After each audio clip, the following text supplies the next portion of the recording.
का त्योहार भारत में बड़ी धूमधाम से मनाया जाता है। एक दिन पहले होलिका दहन होता है। आपको मालूम है होलिका दहन क्यों होता है?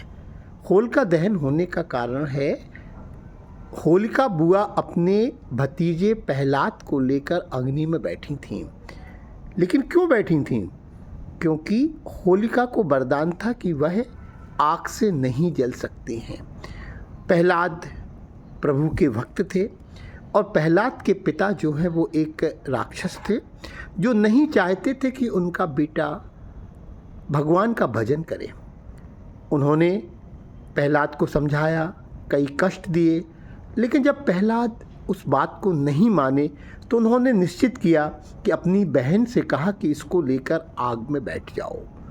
प्रभु की कृपा जिस पर होती है उसको प्रभु बचाता है। और देखिए क्या हुआ, होलिका तो जल गई लेकिन प्रभु ने प्रहलाद को बचा लिया। उसी दिन से होलिका दहन होता है।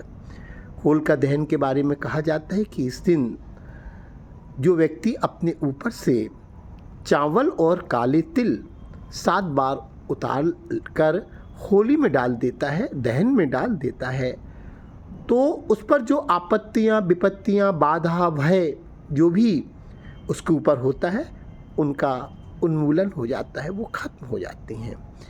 और हर घर में होली का त्यौहार, होली का दहन बहुत श्रद्धा के साथ, पावनता के साथ मनाया जाता है।